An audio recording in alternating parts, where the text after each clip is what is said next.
Hi everyone, thanks for joining in today. I'm happy to have Brian Maitland joining me. Brian grew up in London and went on to work as an architect and urban designer in the UK. In 1984, he moved to Australia as Professor of Architecture at the University of Newcastle, and The Marx Sisters was the first in his London-based Brock and Collier crime novels, which were published in 1994, and 12 more have followed. In addition, he has published four crime novels set in Australia. Barry's novels have been published throughout the English-speaking world and in translation in a number of other countries. And just want to also mention that thanks to Ellen and Unwin, if people watching ask a question during the Facebook Live, they'll have a chance to win a copy of Barry's latest novel, The Russian Wife, which I've got a copy of it there, if it shows. Oh yeah, there we go. So thanks so much, Barry, for joining us. Just It's a great pleasure, Jackie. just wondering if you want to start off by telling us a bit about The Russian Wife. Yes, well, as you say, this is the 14th in a long, what's turned out to be a long series with these two London detectives. Um, and so David Brock is an older detective chief inspector. He's been in the Scotland Yard a long time. And in the first episode of this series, he's certainly in charge. Kathy was at that time just newly joining the police as a detective, Kathy Kohler. And over the course of those 14 stories, they've aged. Kathy has developed. She's become much more senior, and she's now a detective chief inspector, whereas David Brock is sort of at retiring age and very unhappy about it. And that's really how this story starts off with these two characters who've been through a lot of investigations together, but seeing them now in their new roles, with Kathy very self-confident and Brock a little bit uncertain about his future. Yeah, and I wanted to mention, like there's certainly a lot of books in this series, but I read The Russian Wife as the first book of yours that I've read, Yeah. and found it fine reading Oh, without yes. reading the others. They're all So standalone yeah, stories. yeah. Yeah. So just wanted to mention that because that's sometimes something that people watch and Sure. wonder. But yeah, no, I found it a great read, and I mean, I'm sure that probably if I had have read the others, it would have brought a little bit more to the story, but reading it alone, I found was fine. You're Yeah, right. Yeah. yeah. Yeah. And loved the characters in that as well.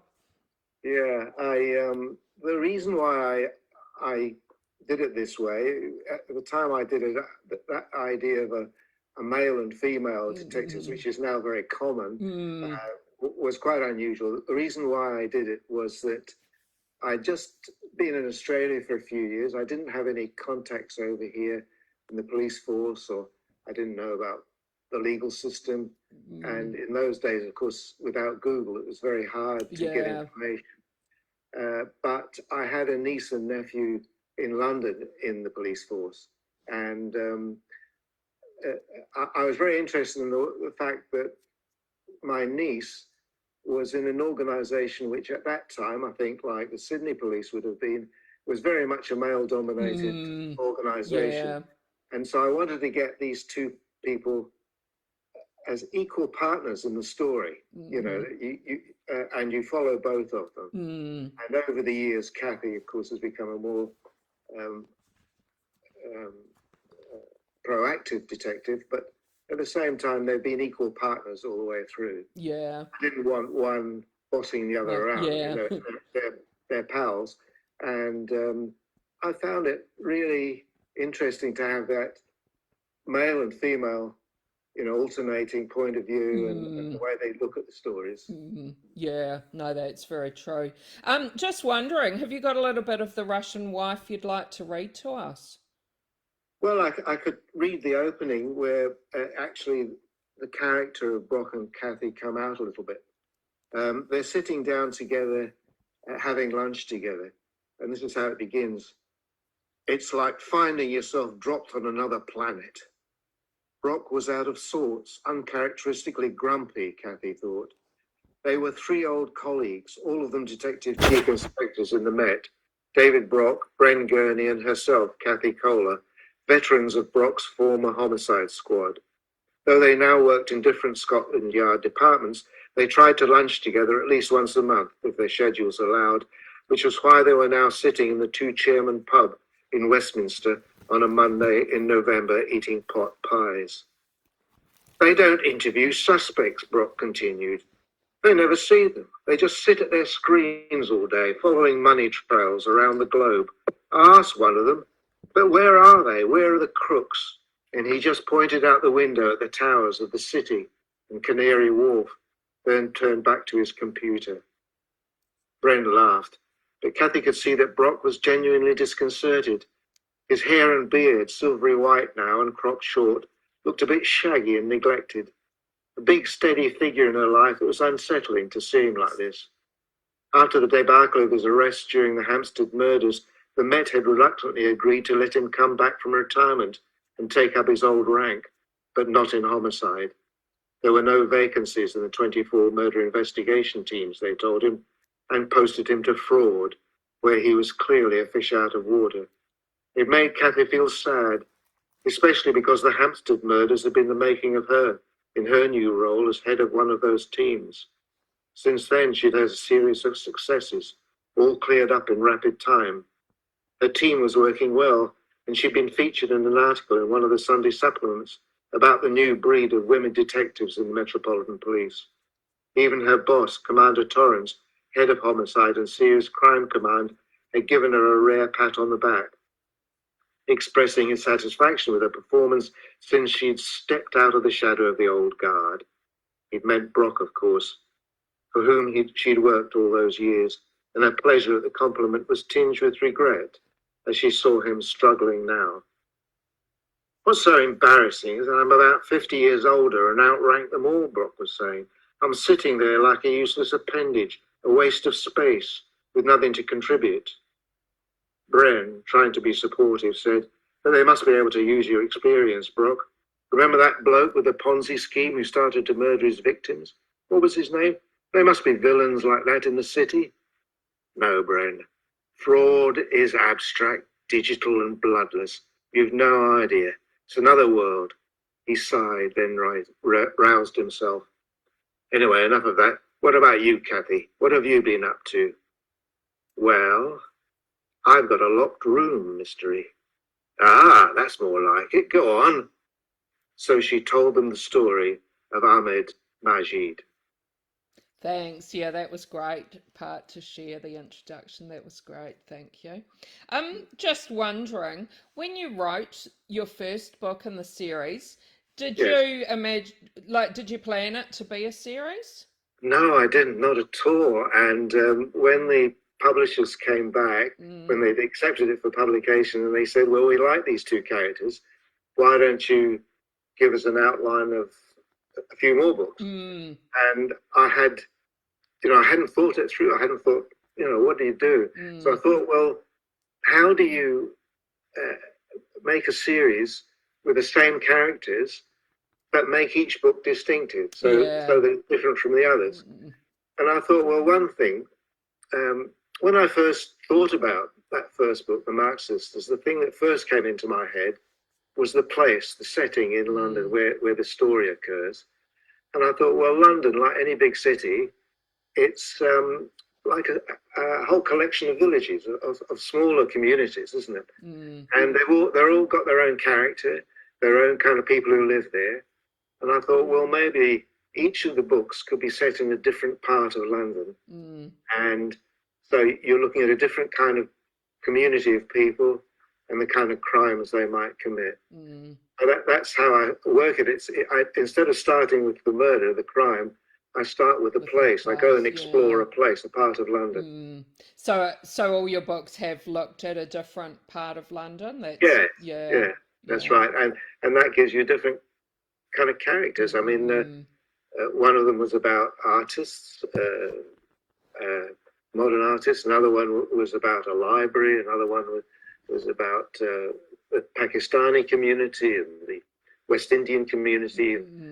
They each have their own particular characters in them. And when I was reading it, I could imagine it being a TV series. Is that something that's ever been talked about? Oh yeah, I've had options taken by half a dozen, more than that. And it's very nice for authors to have options taken because they pay you money just to have the option on it. But so far, none of them have actually matured into a TV show.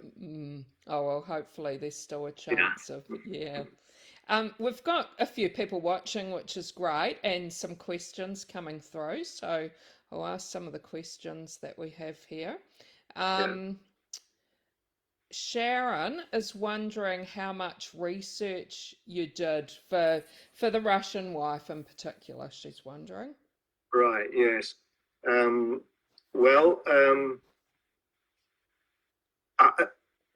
had a problem with research because, of course, of COVID. I couldn't go and explore the parts of London that I wanted to. So in the past, you would have? I'm sorry? In the past, you would have? Oh, yes. Yeah, I had memories, of course. But the thing is, these days, compared to when I started, research is so easy. I mean, I can go on screen and I can watch a bus going down that street in London that I'm talking about, and I know the number of the bus, and I can look up the timetables. I can get all the details authentic, and I can keep up to date with restructures in Scotland Yard and all this sort of stuff. It's not quite the same as personal contact with detectives and that sort of thing, but it's immensely easier than when I started. I think actually for authors these days, we have to be careful because we can research so many things so easily that we think, oh gosh, we've got all this wonderful stuff I've looked at.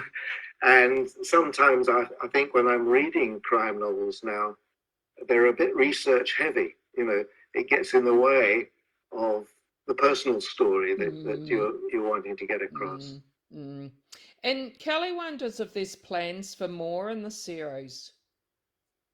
Well, I'm not sure. I haven't got one planned at the moment. As you say, I've done some other books, standalone novels, and a Sydney series. But at the moment, I'm looking at an idea for a standalone book, but I'm not sure. And it must be hard, like after the series has been going on and on for so long, it must be hard to even think about stopping it, wouldn't it? Yes, that's right. I mean, there's a whole momentum to it, and I'm very fond of the characters. And you've watched them grow and develop, and that's right. And I wonder what's going to happen to them next. And Belinda wonders if you have a favourite character to write. Well, as I say, I've got these two characters, Brock and Cola, Kathy, and as I said, I really wanted them to. I didn't want them either one to be a favourite. I wanted them both to be the favourites. So that made this, I think, a little bit different. This series a little bit different. Yeah. And Kelly wonders, excluding like the book you've just written, what one has been your favourite storyline of the series? Oh, there's a few. One of them that a lot of my readers is their favourite was one called Silver Meadow, which I was an architect and I got involved with designing out-of-town shopping centres. And so I got into all that. And one day my publisher said to me, look, you've done all this, you had all this experience in this, why don't you write a novel about it. So it made me think that, you know, a shopping mall, it's a whole world in itself. You know, you get out of your car in the car park, you run through the rain to the door, and you open it, and suddenly it's Christmas. You know, there's tinkling music, there's lights, there's trees, there's the school choir practicing in the center plaza, you know, and all this sort of stuff.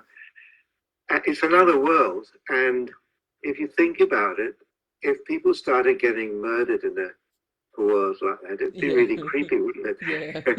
Yeah.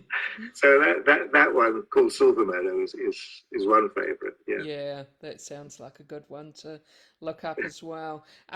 Wendy said she loved the reading that you read at the beginning, and she just wonders, when you start off your book, do you have the whole story plotted? Ah, right. No, this is something that authors talk about, whether they're what is it, plotters or pantsers. Yeah. So whether they do it by the seat of their pants or whether they plot it, or I try to get as much of the story fixed in my head and written out in notes and all the research done before I start writing. And I think I know how it's going to work out. But once you start writing, the book kind of has a spirit of its own, you know, and you start to discover, oh, you know, that's an interesting idea that I didn't follow up when I was thinking about this, or I thought this guy, you know, was going to be, you know, secretly a really evil, but now I look at it, he's not, you know, it's obvious. Yeah. Any reader will get that, you know. So I start to have to rethink it, and with some novels, it even gets as far as to the end, and I think, no, that doesn't work. They aren't going to be the killer after all, you know, and I have to reconstruct the whole novel. So it's a mixture of the two for me. I go through all this process and get to the end, and then I have to go back to the beginning and write a clean version of it all. Yeah, okay, yeah. And Kelly, she mentions that she personally buys any book mentioning Russia, so she'll be putting your book on her shopping list. She wonders if you chose the title for this one. Yes, I did. Yeah. So I chose the titles for them all. For all of them, you did. Yeah. And Belinda wonders where your Australian stories are set. Right. Well, there's the Beltree trilogy, which is set in New South Wales. The first book starts in Sydney with a detective, Harry Beltree.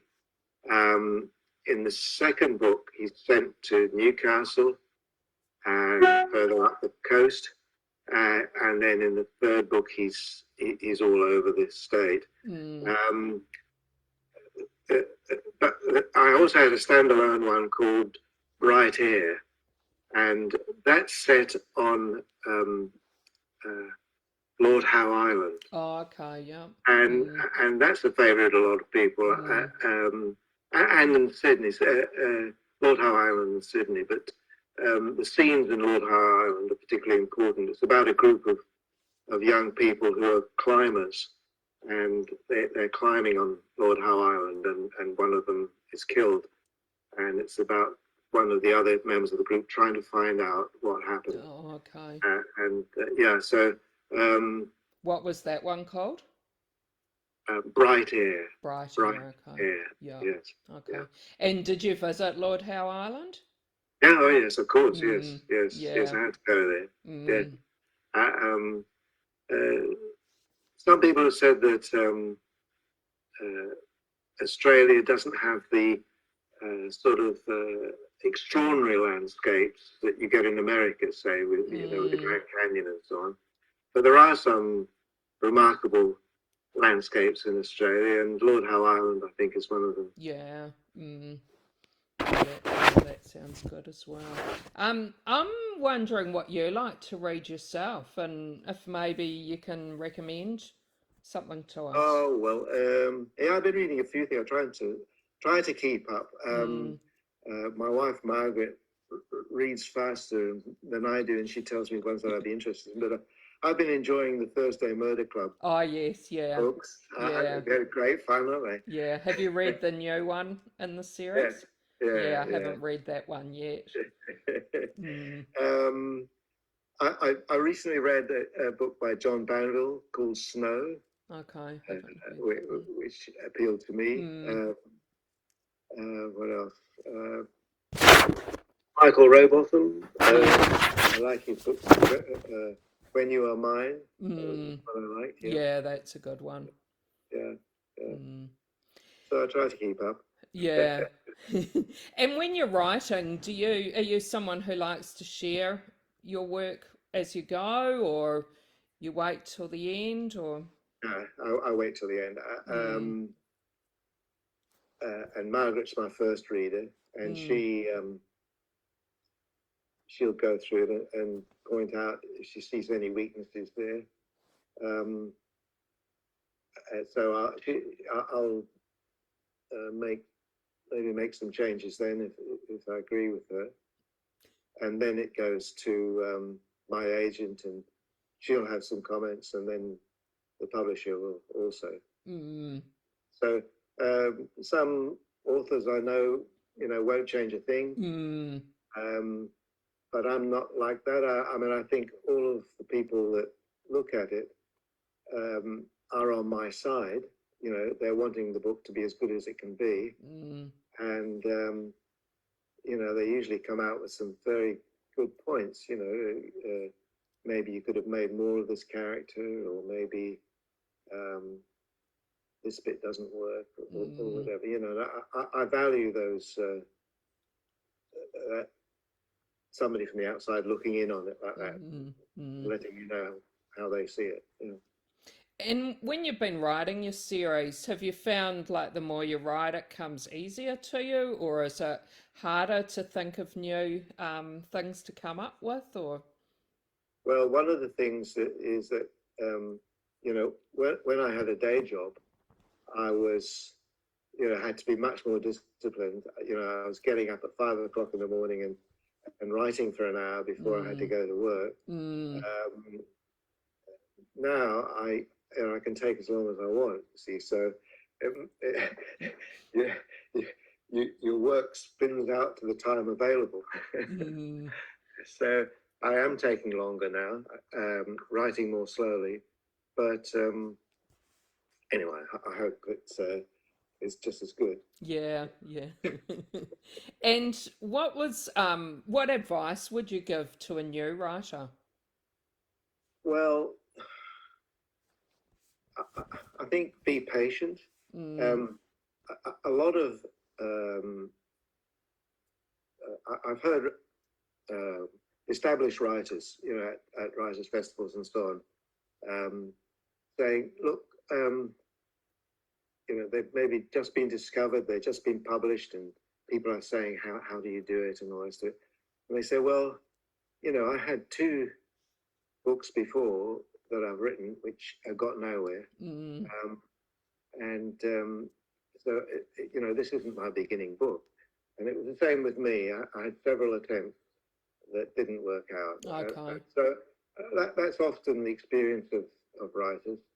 So be patient. And I think the important thing is to love what you're doing, get hooked on it, Mm, and mm, then you'll enjoy it, whether it gets published or not. mm. It's something you've achieved, and the next one will be better. Yeah, yeah. No, that's great advice. And what do you find the most difficult part of your writing process? Uh, um, it's a mixture. I mean, you need two things. You need a great story, which grips the reader and keeps gripping them. Um, uh, you need um, uh, to tell it in a good way. In other words, you have to have a good style. a good way with words. And it's those two things, the plot and the way you tell it, that you've got to keep working on. And I think, it depends on the day. Sometimes it's one and sometimes it's the other that I get so frustrated with. I can't get it right, And do you ever get writer's block? And if you do, what do you do? Yes. I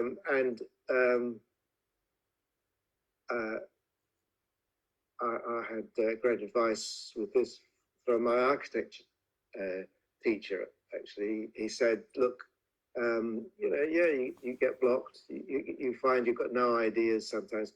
No matter how hard you go at it, it's not getting any better. Forget it. Put it down. Go away. Go and, in my case, I go out and dig the veggie garden, or take a long walk. And I think all the time, even when you look at thinking of something else, the garden or whatever it is, your brain is still working, because I'll then, maybe days later, I'll wake up in the middle of the night and I've got the answer. I know what I have to do. Just like that. I really think your brain keeps working at it. Sometimes it just needs you to turn off and let it work. And could you tell us, for you, what do you think being a successful writer means? Well, I don't know. I mean, one of the things that's really nice is that you get to meet readers, and talk like we're talking now. And writing's a very lonely business. You're sitting there in this room, and to be able to meet people who've enjoyed your books, and who know what they're talking about, books, who've read other things and can talk about them, I think is a great pleasure in it. It's very liberating for authors to be able to do that. Yeah. Well, thanks so much for talking to me today. It's been great chatting to you. It's a great pleasure, Jackie. Just wondering, do you want to let people watching know how they can keep in touch with you? Well, I've got a website, barrymaitland.com, and it's all on there. Okay, no, that's great. And thanks to the people who joined in and the questions we had. Had some great questions, thanks. Thank you, yes. Thanks, bye everybody. Bye-bye.